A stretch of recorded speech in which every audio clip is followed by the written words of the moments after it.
नमस्कार, मी अनुराधा सनगर. जनवार्तामध्ये आपल्या सर्वांचं स्वागत. पाहूया पुण्यातील काही विशेष घडामोडी.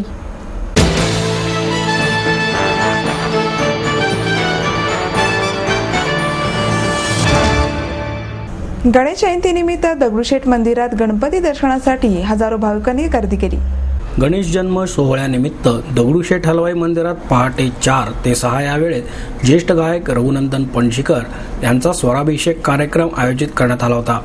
6:30 ते 10 या वेळेत गणेशयाप, दुपारी 12 वाजता गणेश जन्म सोहळा रंगला. यावेळी हजारो भाविकांनी गणेश जन्मासाठी आणि दर्शनासाठी मोठी गर्दी केली होती. यावेळी यज्ञ, आरती आणि भजनाचा कार्यक्रम पार पाडण्यात आला. गणेशाला विविध प्रकारच्या मिठाईंचा नैवेद्य दाखवण्यात आला. विविध रंगी फुलांची आरास पाळण्यात करण्यात आली होती आणि संपूर्ण मंदिरास विविध रंगी फुलांच्या हारांनी सजवण्यात आले. पेठा आणि सुंठ असे भाविकांना प्रसाद देण्यात आला. दगडूशेठ हलवाई हे पुण्यातील सुप्रसिद्ध गणेश मंदिर आहे. लाखो भाविकांचे श्रद्धास्थान म्हणून हे मानले जाते. सर्व जाती धर्माचे लोक येथे गर्दी करत असतात. गणेश जन्म सोहळ्यानिमित्त दगडूशेठ मंदिरासमोर भाविकांनी गणेशाच्या दर्शनासाठी मोठ्या संख्येने गर्दी केली होती. तसेच मंदिरामध्ये महाप्रसादाचे आणि सांस्कृतिक कार्यक्रमांचे आयोजन करण्यात आले होते. गणेश जन्म माघ शुद्ध चतुर्थी या दिवशी गणेश जन्माचा मुहूर्त सांगितला आहे. त्याप्रमाणे दुपारी 12 वाजता मध्यान्हाला गणेश जन्म थाटामाटामध्ये साजरा करण्यात आला. मात्र सकाळपासूनच गणेश आवर्तने गणेशाला दुर्वा, गूळ, खोबरे, मोदक यांचा नैवेद्य दाखवण्यात आला.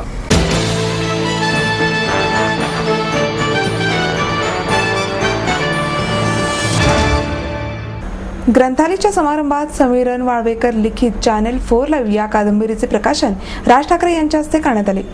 दिग्दर्शक डॉक्टर जब्बार पटेल, साहित्यिक अरुण साधू, मुंबई सकाळचे कार्यकारी संपादक पद्मभूषण देशपांडे, पत्रकार राजू खांडेकर यावेळी उपस्थित होते. ठाकरे म्हणाले, एखादी दर्जेदार कादंबरी लेखक शब्दबद्ध करतो किंवा एखादा चित्रकार प्रभावी व्यंग्यचित्र रेखाटतो, कारण त्या कलावंताकडे मुळातच वेगळा अँगल असतो. त्यामुळेच उत्तम कलाकृती तयार होते. पण त्या जन्माला येण्याआधी कलावंताला कल्पना सुचते कशी हे फार महत्त्वाचे आहे, पण ते शब्दात सांगता येत नाही, असे सांगून ठाकरे पुढे म्हणाले, दर्जेदार कलाकृती पुन्हा पुन्हा पाहायला मिळत नाही. म्हणूनच सिंहासन सारखा चित्रपट पुन्हा रसिकांसमोर आला नाही. चॅनल 4 लाईव्ह ही कादंबरी सुद्धा वेगळा दृष्टिकोन ठेवूनच लिहिली गेलेली आहे, असेही ते म्हणाले. या कार्यक्रमादरम्यान सभागृहात पोलीस बसले होते. काही पोलीस सर्व घटना लिहूनही घेत होते. हे चित्र व्यासपीठावरील ठाकरे यांनी बरोबर टिपले. आपल्या भाषणाच्या सुरुवातीलाच याकडे उपस्थितांचे लक्ष वेधून घेत ते म्हणाले, इथे पोलीस का आले आहेत ते मला माहीत नाही, पण मी कुठे सापडतोय का हे पाहण्यासाठीच ते इथे आले असावेत. मी असा तसा सापडणार नाही. मला जे काय बोलायचं आहे ते मी याच पुण्यात बोलेन, पण येत्या रविवारी होणाऱ्या जाहीर सभेतच.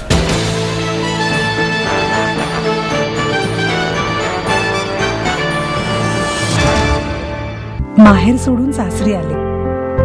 इथेही प्रेमाची, मायेची माणसं होती, पण माझं भविष्य सुरक्षित आहे याचा आनंद, आत्मविश्वास वाढवणारा होता.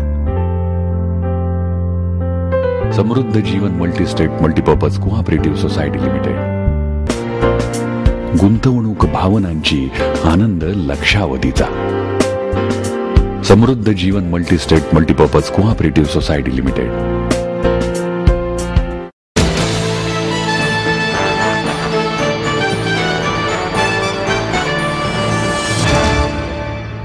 गणेशोत्सवाच्या माध्यमातून गणेश मंडळे समाजावर सार्वजनिक संस्कार करतात, असे मत शिवसेना नेते पुणे जिल्हा संपर्क प्रमुख गजानन कीर्तीकर यांनी व्यक्त केले.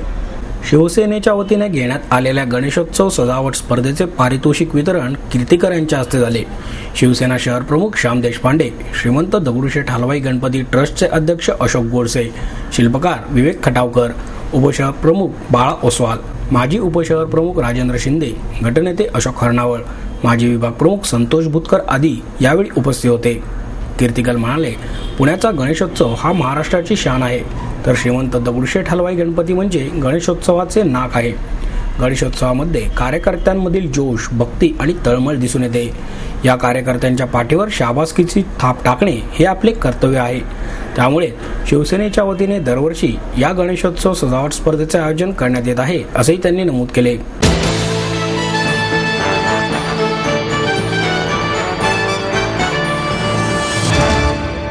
टिळक स्मारक मंदिर ट्रस्टच्या वतीने 27व्या अखिल भारतीय लोकमान्य टिळक चित्र प्रदर्शनाला सुरुवात झाली.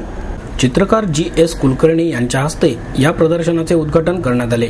या प्रदर्शनात मिझोराम, आसाम, दिल्ली, चंदीगड, राजस्थान, गुजरात, महाराष्ट्र, गोवा, कर्नाटक, केरळ, तामिळनाडू, पाँडिचेरी, मध्य प्रदेश, छत्तीसगड, उत्तर प्रदेश आणि आंध्र प्रदेश आदी राज्यातील चित्रकारांनी पाठवलेली चित्रे मांडण्यात आली आहेत। या चित्रांमध्ये प्रामुख्याने ड्रॉइंग, निसर्गचित्र, व्यक्तिचित्र, कंपोजिशन, कोलाज, ग्राफिक प्रिंट या माध्यमातील आधुनिक चित्रांचा समावेश आहे। या प्रदर्शनादरम्यान रोज सायंकाळी चित्र प्रात्यक्षिके होणार आहेत।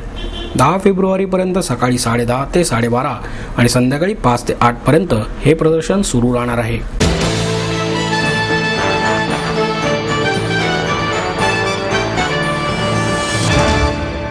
आई वडिलांनी पै जमवून मला शिकवण्याचा निर्णय घेतलेला कळत होता। माझ्या उच्च शिक्षणासाठी त्यांनी मला कायमचा आधार मिळवून दिला होता। त्यांनी स्वतःसाठी कधीच काही केलं नाही, पण माझ्यासाठी समृद्ध जीवन multistate multipurpose cooperative society limited. गुंतवणूक भावनांची, आनंद लक्षावधीचा। समृद्ध जीवन multistate multipurpose cooperative society limited.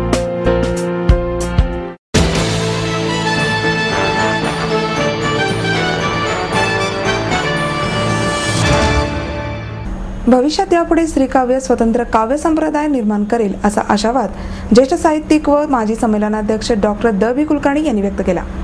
Kamal Narayan प्रकाशित शततारका या पुस्तकाचे प्रकाशन डॉक्टर कुलकर्णी यांच्या हस्ते करण्यात आले। या कार्यक्रमाला डॉक्टर अश्विनी धोंगडे, मोहिनी कारंडे आणि पुस्तकातील कवितांचे संकलन करणाऱ्या गीतांजली जोशी आणि अपर्णा चितळे उपस्थित होते। गेल्या 800 वर्षांमधील स्त्री काव्याचे संकलन शततारका या पुस्तकात करण्यात आले आहे। डॉक्टर कुलकर्णी म्हणाले, केशवसूत, बाळ मर्ढेकर आणि सुरेश भट या प्रतिभावंत कवींच्या काव्याने मराठी काव्याला आगळीवेगळी ओळख दिली आहे। मात्र प्राचीन काळापासून मराठी साहित्यात स्त्री साहित्य पुरुषी वर्चस्वामुळे केवळ ऐतिहासिक दस्तऐवज म्हणून समोर आले आहे। मान्यवर कवींच्या पंक्तीत एकही स्त्री कवयित्री नसणे यात चूक कोणाची असा सवाल करून ते पुढे म्हणाले, कविता ही आविष्कार प्रधान असते। आविष्काराच्या उत्कटतेशिवाय काव्याची निर्मिती होत नाही। मानवी जीवनात वेगवेगळ्या अनुभवांच्या स्पंदनातून कवीला काव्य स्फुरते। याकरता कवीला छंदशास्त्र शिकण्याची गरज नसते, तो शिकून येत नसून तो असावाच लागतो। त्याच्या आधी ज्योती लांजेवार, त्याच्या आधी सुलभा हेर्लेकर या तिघीही माझ्या PhDच्या विद्यार्थिनी होत्या आणि त्यांच्याशी अतिशय कौटुंबिक जवळीक होती। वाङ्मयीन आणि विद्याविषयक तर होतीच। आजच्या या प्रसंगामुळे मनाला थोडी उभारी आली की माणूस आहे, जन्म झाला मृत्यू झाला ठेविलेला मागुनी, काळ रूपी काय दाहा काय झाला मी करू। पण निदान माणूस असा त्याच्या सत्वासकट शब्दातून जिवंत राहतो, त्याचा अनुभव तास दीड तास मी घेतोय। तिचं किती कौतुक करावं मला ते कळत नाही। 2 स्वरांमधली जी जागा असते त्याला श्रुती असं म्हणतात आणि श्रुती प्रधान गायक खूप कठीण असतं। तशी चाल लावणं कठीण असतं। सज्जाद हुसेन तशा चाली लावत असे, तशा तिच्या भोवती 2 स्वर होते आणि त्याच्यामध्ये ही श्रुती होती। ते सगळं ऐकताना मनाला पुन्हा उभारी येत होती आणि डॉक्टर अश्विनी यांनी या ग्रंथाचा सविस्तर परिचय करून दिला आणि त्यामुळे ग्रंथ वाचायची उत्सुकता मला नाही तुम्हाला निर्माण झाली, कारण मी ग्रंथ आधीच वाचलेला आहे हस्तलिखित स्वरूपात। डॉक्टर अश्विनी धोंडगे म्हणाल्या, पुरुषी वर्चस्वाला झुगारून आगळेवेगळे तत्वज्ञान तत्कालीन काव्य परंपरेतून पुढे आले असल्याचे सांगून मराठी साहित्यामध्ये विस्मरणात गेलेल्या स्त्री साहित्यिकास शोधण्याचे काम आगामी साहित्याचा अभ्यास करणाऱ्यांनी करावे अशी विनंती त्यांनी या प्रसंगी केली.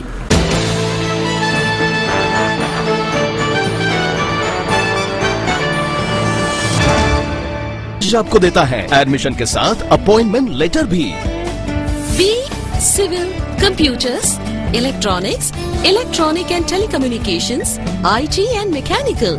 MA computers, electronics, IT and mechanical. Diploma engineering, mechanical and computer. MBA finance, HR and marketing. BCA, BBA, MBA and MCA for engineering और साथ ही D.Pharm, B.Pharm और M.Pharm भी. Siddhant international school CBSE from nursery to 5th standard. Siddhant college. Transport एवं hostel facility. 22 एकड़ का विशाल campus. AICT Delhi और Pune university द्वारा मान्यता प्राप्त.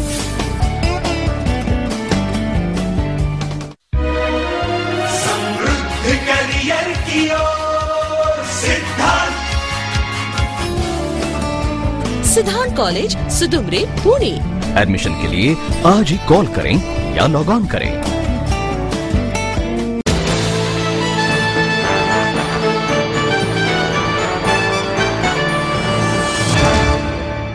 भूमिकाविरहित राजकारण लोकशाहीला मारक ठरते असा सूर लोकशाही उत्सव समितीने आयोजित केलेल्या परिसंवादात उमटला. भारतीय लोकशाही नव्या वळणावर या विषयावर सामाजिक कार्यकर्त्या किरण मोगे, डॉक्टर सुहास कोल्हेकर, राजेश्वरी देशपांडे यांनी मार्गदर्शन केले. रमेश अवस्थी अध्यक्षस्थानी होते. देशपांडे म्हणाल्या, सध्याच्या लोकशाहीत संस्थात्मक विषमता प्रकर्षाने जाणवते. लोकशाहीची संकल्पना कितीही रम्य वाटत असली तरी व्यावहारिकदृष्ट्या ती भंपक वाटते. राजकीय हित लक्षात घेऊन विविध गटांसाठी सोयीप्रमाणे निर्णय घेण्याच्या वृत्तीला बळकटी मिळत आहे. मोगे म्हणाल्या, आर्थिक सामाजिक विषमता टोकाला गेली आहे. सत्ता हस्तगत करण्यासाठी वाटेल ते करण्याची भूमिका घेतली जाते, परंतु राजकीय विचार म्हणूनही ती घ्यावी. त्या बाबतीत अतिरेक होता कामा नये असेही त्यांनी नमूद केले.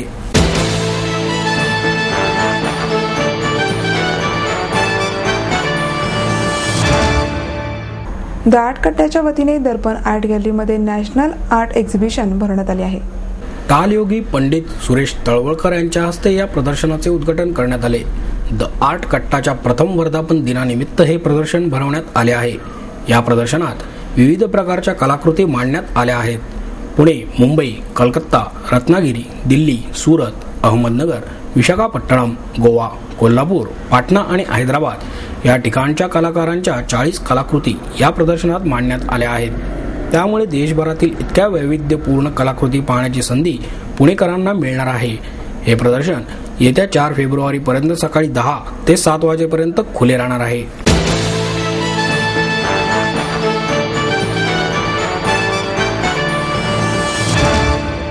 आपलं स्वप्न, आपलं मन, आपलं स्वतःचं घर हेच खरं धन. समृद्ध जीवन पार्क सादर करत आहे 140 फ्लॅट्सची एक प्रशस्त गृह योजना.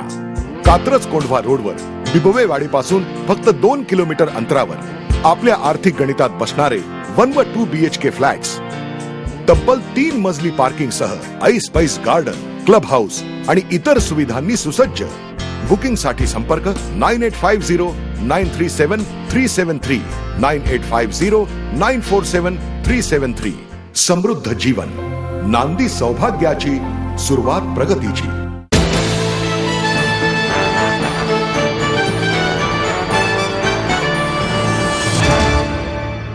आणि याबरोबरच आजचे बातमीपत्र संपले. उद्या पुन्हा भेटूया याच वेळी. नमस्कार.